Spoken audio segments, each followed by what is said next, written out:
How's it going, my friend? It is Danny here from foxohealth.com, and in this video I'm going to talk about how we may be able to improve our gut health through time-restricted feeding. So let's jump in.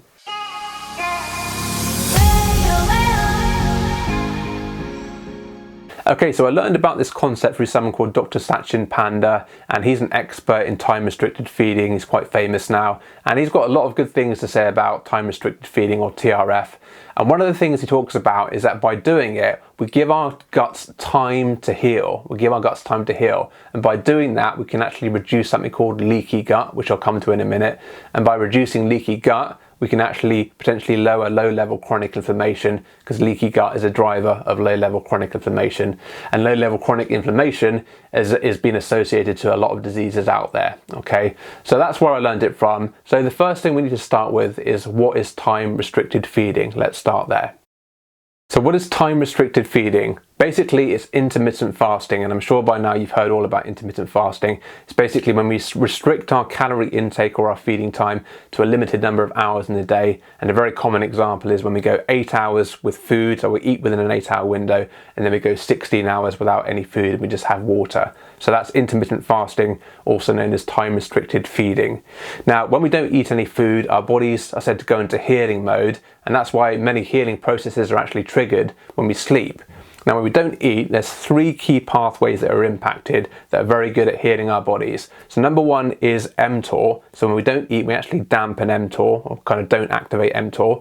Number 2 is AMP kinase, and number 3 is our sirtuins. So those are the 3 key pathways, and I'll cover those in another video. So that's time-restricted feeding. Now we need to talk about leaky gut. So what is leaky gut? So to answer that, I'm going to first talk about how food is digested in very broad terms. So I'm sure you're aware, when we eat something, it ends up in our stomach, and from our stomach it's passed to our small intestine, and there it's mixed with various digestive juices to help break down the food, and there's literally trillions of bacteria in our intestine to help with that process and break down all the food.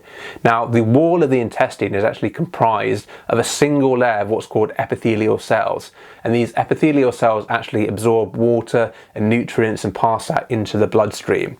And they also securely contain the contents of the lumen, or what's inside the intestine, because they're all joined together by these what's called tight junctions, and they form an almost impenetrable wall.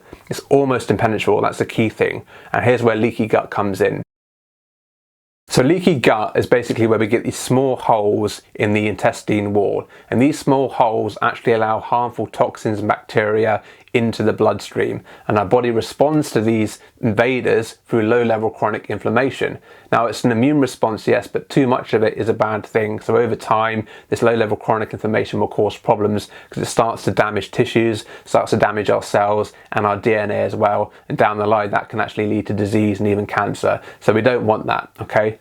So the argument that Dr. Satchin Panda makes is, if we give our guts time to heal through time-restricted feeding, we'll actually get less of these holes. Okay, we'll get less leaky gut, and of course, with less holes, we get less transfer of these harmful toxins and bacteria into the bloodstream. We get less low-level chronic inflammation, and ultimately we get less of this disease.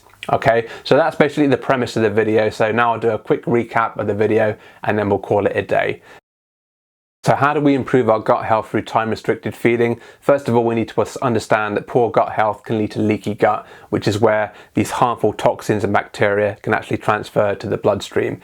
Time-restricted feeding is basically intermittent fasting, when we go only a certain number of hours in a day with eating, and then we fast for the rest of it. So for example, we eat in an 8-hour window, and then we fast for 16 hours. Now, during this fasting time, the body goes into healing mode, and that's why many healing processes actually happen when we sleep, when we're not eating. So when we go into healing mode, we're able to repair the guts and get less of this leaky gut, and repair some of these, block some of those holes with epithelial cells, and that in turn results in less harmful transfer of these bacteria and toxins into the bloodstream, which results in less inflammation, which results in a healthier human with less disease.